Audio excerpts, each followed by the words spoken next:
Well, look, I promised you we'd look at the state of play in this election with only a couple of days to go. One person who knows this scene backwards is the former president of the Victorian Liberal Party and a very prominent Liberal figure, Michael Kroger. And he joins me. Michael, thank you for your time. What have you made of this campaign? Great pleasure. Well, I think the one dominant factor in this campaign is that people have seen that Albanese is an underperformer. I mean, as we know, Alan, governments lose elections, opposition don't win them. Opposition leaders basically just have to stand up to get elected like Rudd did in 2007, for example. But what's happened in this campaign is Morrison's, I think, been quite superb. And Albo has made too many blunders, and I think people think he's probably not up to the job. I think that's the biggest thing to come out of the campaign so far, and that's why you're not seeing a big increase in Labor's vote. You're seeing that drift to the independents, and that's Labor's biggest trouble. Is Morrison on the nose, though, with traditional Liberals?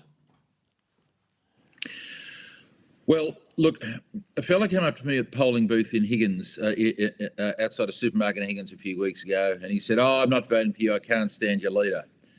And Alan, because I've stood at that supermarket for the last 5 or 6 elections on Saturday mornings, I was able to say to the bloke, yeah, mate, that's what you told me about John Howard. So we have these people that years ago always said, we'd vote Liberal, but we don't like John Howard. And as John Howard himself says, you couldn't give me away in Melbourne for many years. So I think Labor have run a very clever campaign undermining Scott Morrison. It's been a subliminal campaign, don't hold the hose, all of those things. They've undermined him for 18 months.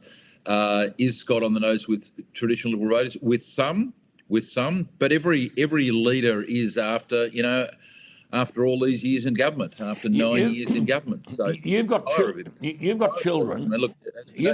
His own seat in 2000. Is debt an issue? Now, the coalition inherited gross national debt of 20% of GDP. By the time COVID struck, it had run up to 28%. There'd been no crisis, but that was the biggest load of national debt since 1958. Now, kids who today are 5 or 6 will be left to pay this off.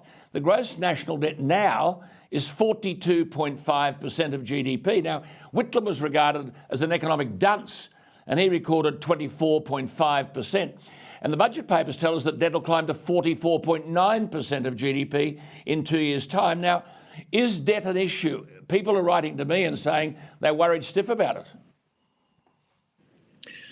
Well, Alan, it hasn't been because of the low interest rates. It hasn't been because people have been, joyous at receiving payments during the pandemic. It hasn't been because people basically take the view, well, they didn't run it up personally. It's someone else's responsibility. It's not their responsibility. Treasury is now saying the interest bill could be $12 billion a year higher than the $26 billion. So that's $38 billion.